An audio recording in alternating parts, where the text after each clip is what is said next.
Section 4.9 next, antiderivatives. Let's start with an example. We know how to differentiate powers. So the derivative of x to the power n is nx to the n minus 1. So the power goes down and you multiply by the old power. Here, n can be a fraction, negative, any real number.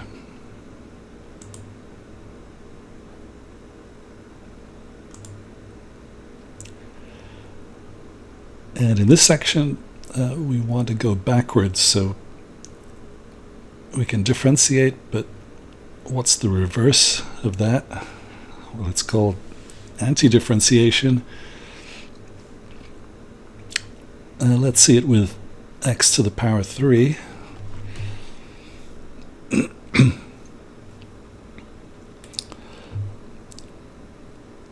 So if that's little f, can we find a function capital F so that its derivative is little f?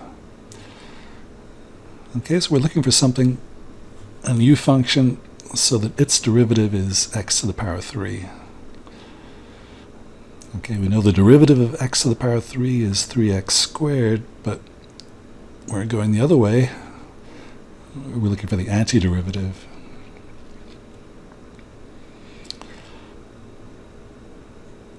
Okay, well, we could guess maybe x to the power 4 is the function we're looking for. Since the power goes down, so if you differentiate x to the power 4, you get 4x cubed. That's close to what we're looking for. We just have a 4 we don't need. But then we can take care of that by dividing by 4. Okay, so if we differentiate this, okay, so for the derivative, you can just go past the 1/4. So that 1/4 cancels out the 4, and we get what we were looking for, x to the power 3.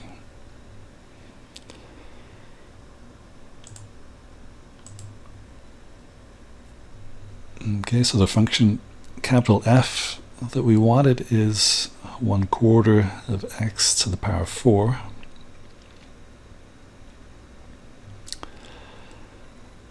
And that's our new terminology. So 1/4 x to the power 4 is an antiderivative of x to the power 3.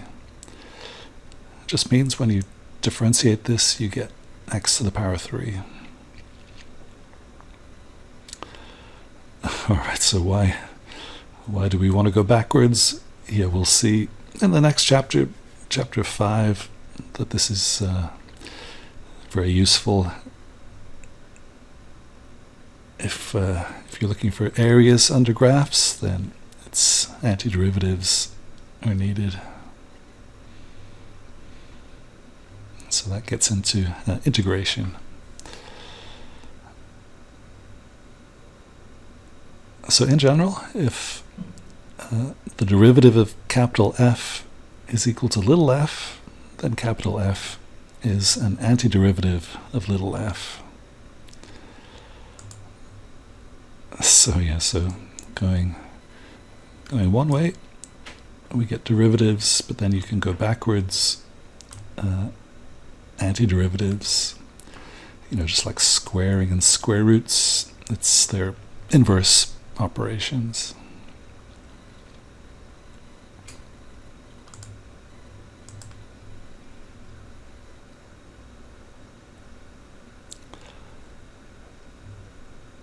Okay, so we found one antiderivative of x to the power 3. Are there any others? Yes. So if you differentiate 1/4 x to the power 4 plus 10, that also gives x to the power 3. We know that derivatives of constants are 0. So in fact, yeah, you can add any constant, negative 19.7, the same thing. If you differentiate this, you get x to the power 3. So yeah, so usually we're interested in getting the most general antiderivative of something, so you just have to add on a constant. Okay, so in our example, 1/4 x to the power 4 plus c, with c any constant, that's the most general antiderivative. Okay, so yeah, we're always adding constant c in this antiderivative business.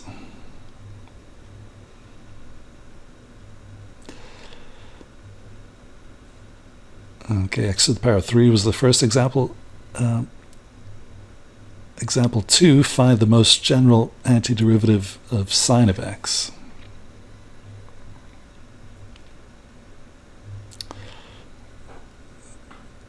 So now we're looking for something so that when we differentiate it, we get sine of x. Yeah, we know cosine is going to be involved. The derivative of cosine is minus sine. So again, yeah, just like with the 4, we have to make an adjustment. So multiply both sides by -1. So the derivative of negative cosine is positive sine. And for the most general, add on that c. Okay, so minus cosine of x plus c is the most general antiderivative. And okay, if you're a bit confused, then you can always check. Just differentiate this, double check that you get sine of x.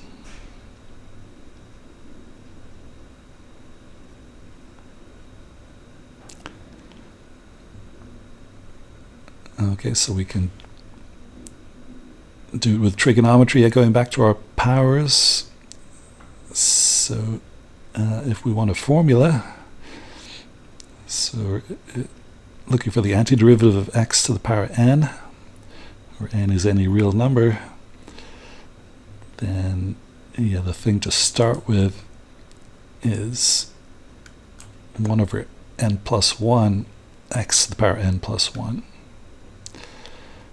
Okay, so when you differentiate this, d dx, multiply by the power, so those are going to cancel, and the power goes down by 1. So that gives x to the n, if that's what you're looking for. Okay, this works for any real number except, okay, well, this dividing by n plus 1 causes a problem in exactly one case, if n is -1. Okay, so in the special case where n is -1, this doesn't work. Okay, but for the antiderivative of x to the n, any real number except -1, then this is the antiderivative. Okay, so for x to the n, increase the power by 1 and divide by the new power. So yeah, that's the way I remember it. Increase the power by 1 and divide by the new power. To be as general as possible, add on a c as well.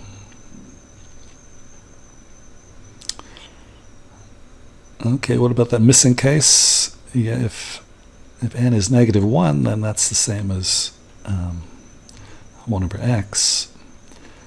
And yeah, so you might remember we have seen a function that when you differentiate it, you get 1/x. That's the natural log. Okay, so the antiderivative of 1/x is the natural log of x plus c. Yeah, remember you can include an absolute value to increase the domain of this to all real numbers except for 0. Without the absolute values, it's just positive real numbers. Alright, so we're getting some new formulas for going backwards. Okay, so the antiderivative of any power of x that's not a -1 power, use this formula, and just in the special case, the antiderivative of 1 over x, you need logs.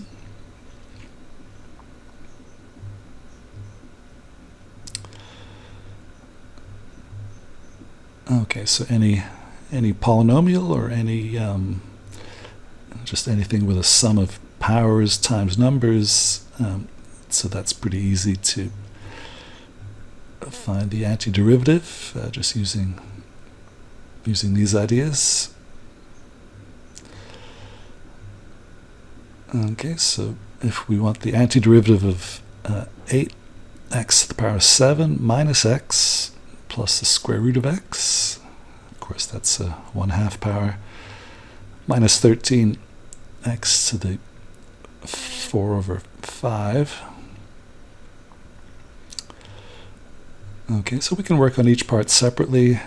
So yeah, we know when you're differentiating, you can ignore constants and work on sums and differences separately. It's the same going backwards.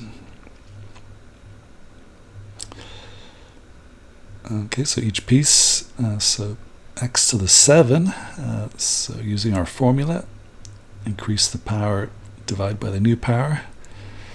So that part has antiderivative x to the 8 over 8. Here x, that's x to the power 1. So increase the power, divide by the new power. Okay, of course with fractions it's a bit more awkward. So 1/2 plus 1, that's 1/2 plus 2 over 2. So 3 over 2 and divided by the new power. Dividing by a fraction is the same as multiplying by the reciprocal, so you can flip it over and multiply. So dividing by 3 over 2 is the same as multiplying by 2/3.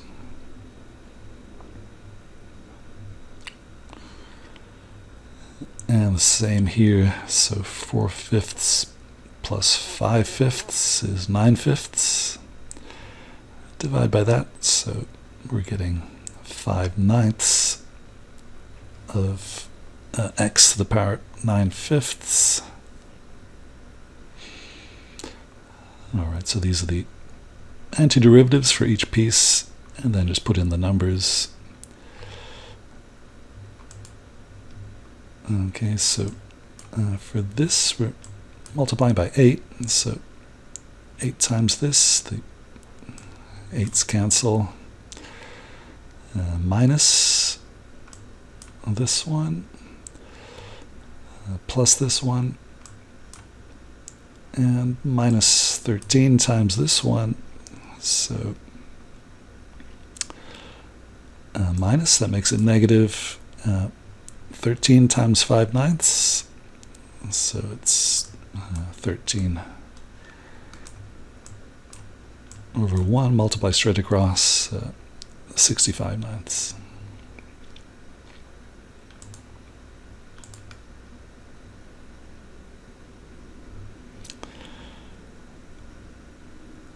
Yeah, the question was find all antiderivatives, so yeah, we need the C.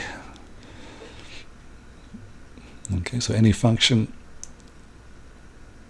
capital F with this derivative has to look like this. C can be any constant.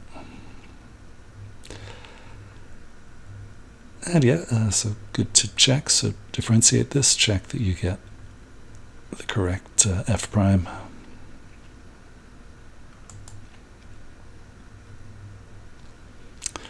Alright, so we're just getting used to this antiderivative idea.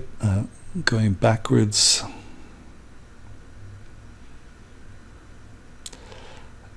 and yeah, so now we can reverse all of our differentiation formulas to get anti-differentiation formulas.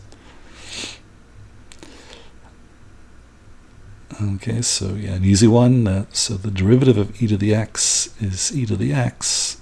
So going backwards, the antiderivative of e to the x is e to the x. All right, no surprise. For a general base, the derivative of b to the x is the natural log of b times b to the x. Okay, so the same thing, just you have to multiply by this factor. Okay, so then going backwards, divide both sides by natural log of b. Okay, so the antiderivative, you're dividing by that factor instead of multiplying.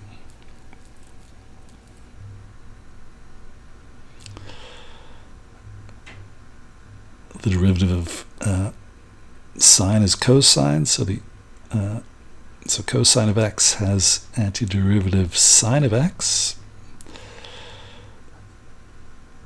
Yeah, we know the derivative of tan is secant squared, so if you're trying to get the antiderivative of secant squared, that's going to be tan of x. All right, so we're just using all of our formulas in the opposite direction.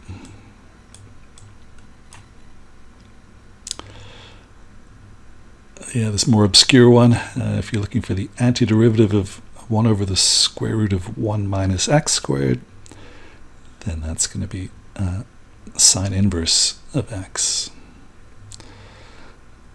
the arc sine.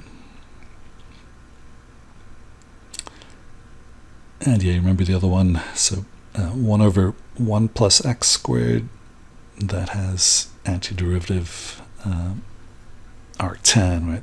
Inverse of the tangent function.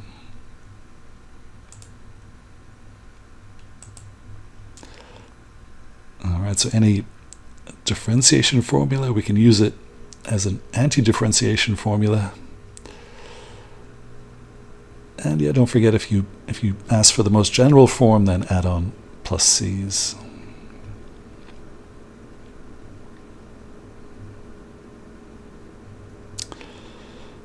Example 4, suppose the derivative of little f is 19 sine x plus hyperbolic sine of x minus 3 over the square root of 1 minus x squared plus 1.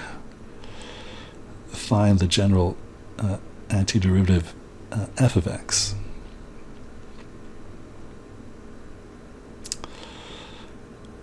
Yeah, I did mention, so yeah, the hyperbolic sines, yeah, those are easy. So the derivative of the hyperbolic sine is the hyperbolic cosine. The derivative of the hyperbolic cosine is the hyperbolic sine. Yeah, no pluses or minuses, so their antiderivatives are the same as the derivatives.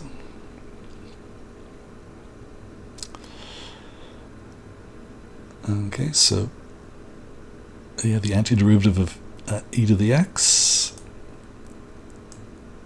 is just e to the x, and include the constant. Sinh as antiderivative cosh. Yeah, this is the one we've just seen. We have a negative 3, so include that constant. So negative 3 times the inverse sine. Yeah, here, well, yeah, we know you can think of this as x to the power 0, increase the power, divide by the new power. So yeah, maybe this one's a bit confusing, but yeah, the antiderivative of 1 is x. The derivative of x is 1.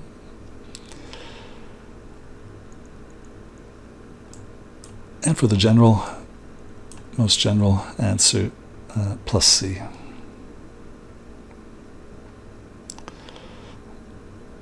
And yeah, so for this one it's easy. If you differentiate this, you get this.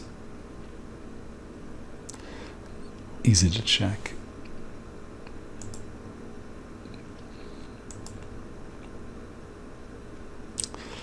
All right, so going backwards.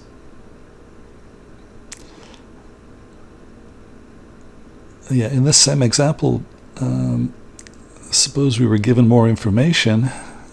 Suppose we were also told that f of 0 is 25. Well, that extra information lets us pin down what c has to be. Okay, so that's often the way these questions are asked. Okay, so we worked out what f has to be. Okay, so in general, f has to look like this.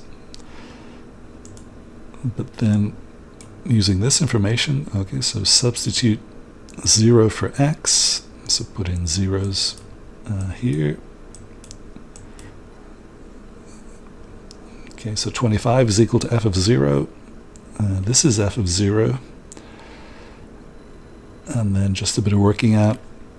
Yeah, e to the power of 0 is 1. Hyperbolic cosine of 0, like regular cosine of 0 is 1.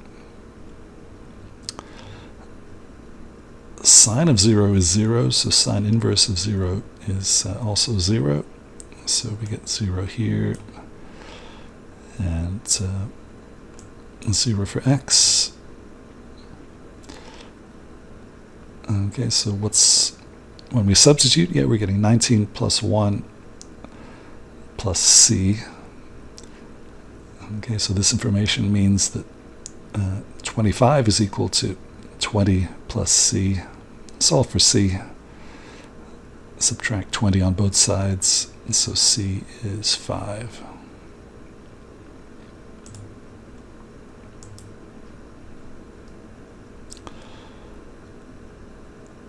Okay, so that this extra information lets us figure out what c has to be.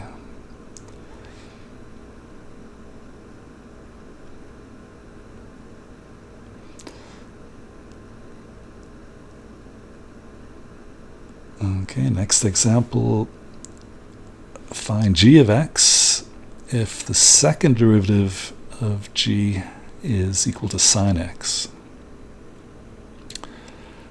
Okay, so g double prime, so that means the second derivative. And we're given some more information, so we're told that g of 0 is 0 and g of pi is 3 pi.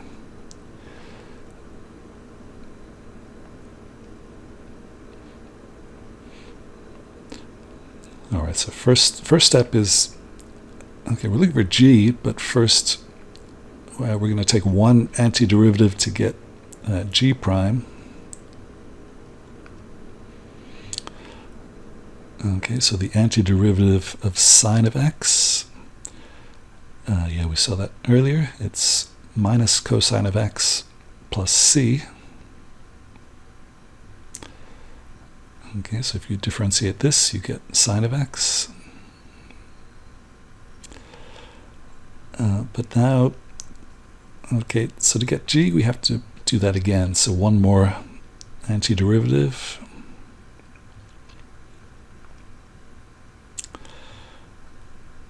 Okay, so the antiderivative of cosine is sine, and we have a minus. So the antiderivative of minus cosine of x is minus sine of x. Here we have a c, so we just saw the antiderivative of 1 is x, so the antiderivative of c is cx. Okay, we've already used c, so let's use d for our new constant.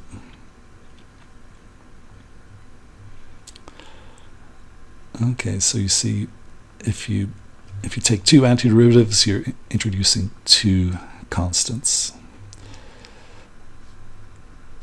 For a third, you'd need a third constant.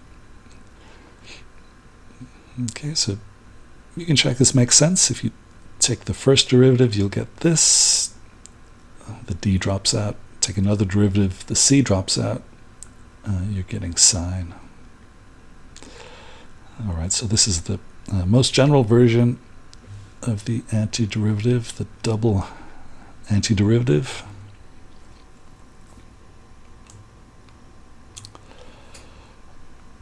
And we want to pin down these numbers c and d, so we're going to substitute. First, put in x equals 0.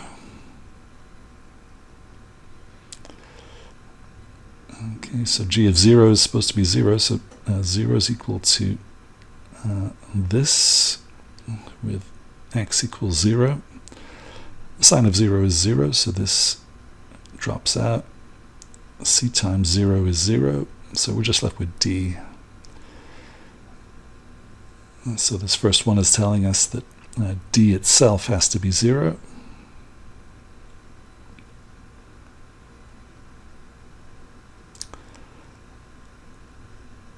Okay, so we can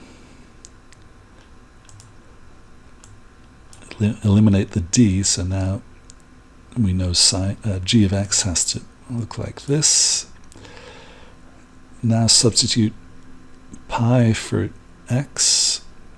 So g of pi is 3 pi according to the information. And when you substitute it, you're getting minus sine of pi plus c times pi. Sine of pi is also 0, so this drops out. So we get the equation 3 pi is equal to c times pi. Divide both sides by pi, so c had better be 3.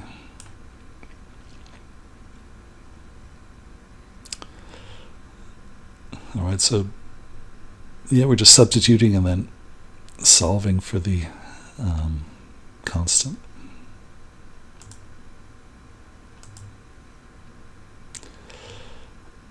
Okay, so d is 0, c is 3, so this is our answer.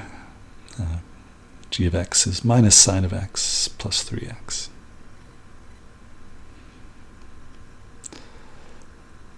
All right, so yeah, the second derivative of this is sine of x, and it satisfies these two equations.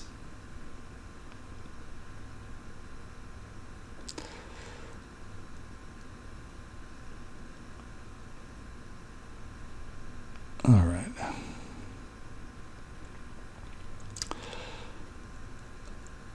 Okay, one more example. So an application to some physics. Example 6, a particle moves in a straight line with acceleration a of t equal to 6t plus 4. Its starting velocity is negative 6 centimeters per second. Okay, so units are centimeters and seconds. All right, we're starting at time t equals 0, so v of 0 is the starting velocity. So yeah, it's starting off with a negative velocity, so moving backwards. And its starting position is s of 0, that's 9 centimeters. Okay, so it's starting 9 centimeters from the origin. And yeah, just moving along a line. The question is, find the position function s of t. Okay, so yeah, we're given the acceleration. We have to remember, yeah, if you know the position, then d dt of that is the velocity, and d dt of the velocity is the acceleration. So yeah, so we're given the acceleration. We're looking for s of t, so we're going to need we're going to need one antiderivative to get to v of t, and then another antiderivative to get to s of t.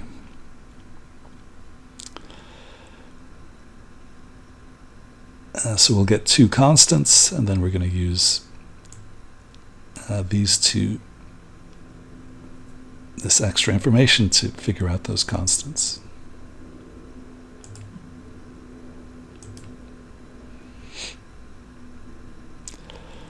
All right, so starting with 6t plus 4, we'll work out its antiderivative first to get the velocity. Okay, so t to the power 1, increase the power, divide by the new power. For 1, antiderivative of 1 is t. And there's a 4 and a 6. And we need a constant c. Yeah, 6 times 1/2 is 3. All right, so this is the general form of the velocity. And yeah, right away, so since we know v of 0, so right away we can substitute. Okay, so we don't have to take the antiderivative of this. Yeah, better to figure out c first. Okay, so from this information, -6 is equal to v of 0. And yeah, this is easier, so substitute 0 for t. These disappear. So -6 is equal to c.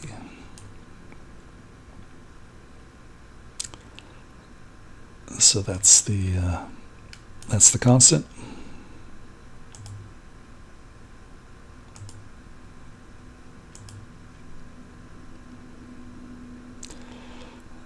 Okay, that's v of t.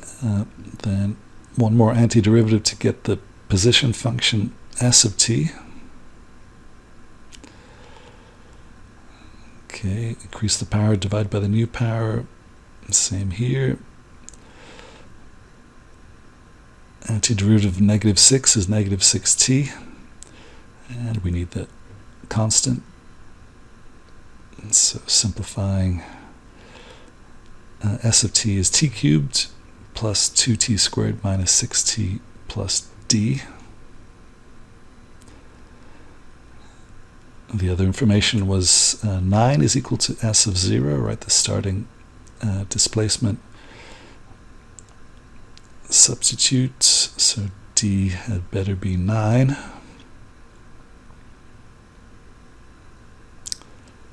And yeah, so that's the answer.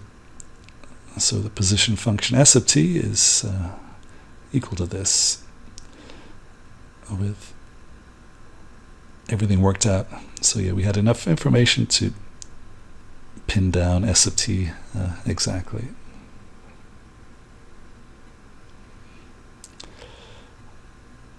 All right, so that's this antiderivative section. Let's take a look at the homework problems.